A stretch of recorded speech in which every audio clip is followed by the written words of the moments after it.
On se dirige donc vers une majorité de centre droit en Flandre. La NVA et le CDNV se sont mis d'accord pour former ensemble une majorité au nord du pays. Une conférence de presse avait démarré à 17h. Elle vient de se terminer. On écoute un extrait de Bart de Wever.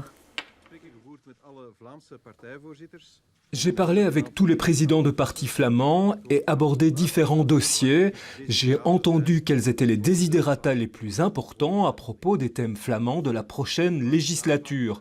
Sur cette base, je suis certain qu'il y a assez de convergence entre les deux partis concernés ici, la CDNV et la NVA. J'ai été convaincu qu'il y avait moyen de débuter des négociations qui pourraient aboutir avec succès. Et j'ai ensuite invité les partis autour de la table pour former un gouvernement flamand. Les discussions démarreront après le long week-end. Chris Peeters sera à la manœuvre pour le CDNV et Geert Bourgeois pour la NVA. Marie-Noëlle Dinant, vous êtes en direct du Parlement flamand. C'est donc une coalition de centre droit en Flandre, mais sans l'Open VLD. Effectivement, et c'est un petit peu la surprise. Certains journalistes ont tenté de savoir pourquoi, mais Waterbeek, le président du CDNV, a simplement dit que ce n'était pas possible pour lui de gouverner avec le FDF en région bruxelloise. Donc, y a-t-il un lien ou pas? Il ne l'a pas dit explicitement. Ce qui est sûr, c'est que c'est effectivement un gouvernement de centre droit qui se profile avec, autour de la table tout à l'heure, un Bart de Wever plutôt détendu, même taquin.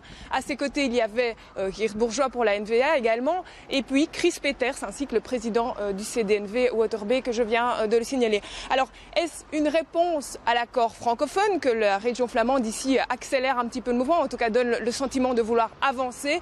Non, répond simplement Bart de Wever au journaliste francophone qui lui pose la question. Il veut tout à fait aussi dissocier la formation du gouvernement flamand de la formation du gouvernement fédéral. Il répétera 2 fois, ce n'est pas la même chose. On n'avance pas sur ce terrain-là en même temps. Quoique, en toute fin d'intervention, il a repris quand même une question d'un journaliste en signalant que finalement ce n'était pas si illogique, je cite, que la coalition que l'on a en Flandre se reproduise au fédéral.